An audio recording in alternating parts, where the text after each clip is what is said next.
Judas Kapitulo 1, versikulo 1 hangtod 25. Gikan ni Judas nga ulipo ni Hesukristo ug igsuon ni Santiago alang sa mga tinawag sa Dios ug nagkinabuhi diha sa gugma sa Dios nga Amahan ug gipanalipdan ni Hesukristo. Mainyo unta sa hingpit ang kaluoy, kalinaw ug gugma. Minahal nga mga higala, gipaningkamutan ko ang pagsulat kaninyo mahitungod sa kaluwasan nga managsama natong naangkon. Apan gibati ko nga kinahanglan magsulat ako dayon aron sa pag-awhag kaninyo sa pagpadayon paglaban sa pagtuo nga makausa ug alang sa tanang panahon gihatag sa Dios ngadto sa iyang katawhan. Kay may pipila kadaotang mga tawo nga mihilom pagtipon kanato, dugay nang nahisulat ang silot nga alang kanila. Gituis nila ang mensahe mahitungod sa grasya sa atong Dios aron may ikapasangil sila sa dautan nilang mga buhat. Sa ingon ni ana, gisalikway nila si Hesukristo, ang bugtong natong agalon o Ginoo. Bisan nahibaluanan ninyo kining tanan, pahinumduman ko kamo nga ang Ginoo nga nagluwas sa katawhan sa Israel gikan sa yuta sa Ehipto sa kaulahian milaglag niadtong wala motuo. Hinumdumi nga ang mga anghel nga milapas sa otoridad nga gitugot kanila ug mibiya hinuon sa ilang puloy-anan gibilanggo sa Dios didto sa kahiladman nga mangiob ug gigapos silag mga kadena nga dili gayud mabugto tagana sa dakong adlaw nga silutan sila.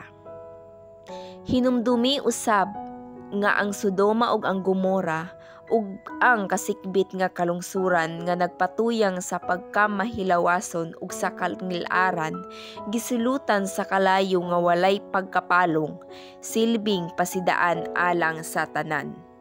Sa samang paagi usab kining mga tawhana, may mga pananawon nga nag-aghat kanila sa pagpakasala, batok sa ilang lawas, o gibiay-biay nila ang otoridad sa Dios, o gipasipad-an nila ang mga langitnong binuhat.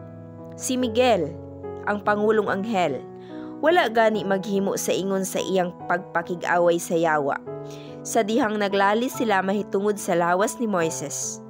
Si Miguel, wala magpasipalag hukom sa yawa, apan igo lang miingon. Silutan kaunta sa Ginoo.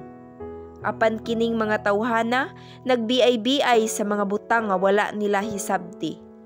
Ang nasayran nila, pinaagi sa kainaiyahan nilang gibuhat, sama sa gibuhat sa ihalas nga mga mananap. Mao kini ang naglaglag kanila. Pagkaalaot gayud nila, gisunod nila ang buhat ni Cain, gibuhat nila ang sayop, tungod lamang sa salapi, sama sa gibuhat ni Balaam. Nangalaglag sila tungod sa ilang pagsupil, sama sa gibuhat ni Korah. Sama sila sa mga hugawng mansa sa inyong mga pagsalo-salo, tungod sa ilang makauulaw nga paghudiyaka. Ang giatiman nila, maura gayud ang ilang kaugalingon. Sama sila sa mga panganod nga gipadpad sa hangin ug wala magdalag ulan.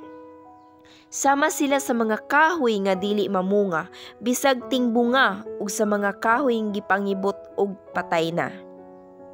Sama sila sa mga dagkong balod sa dagat, kansang makauulang mga buhat nakita ingon sa bula.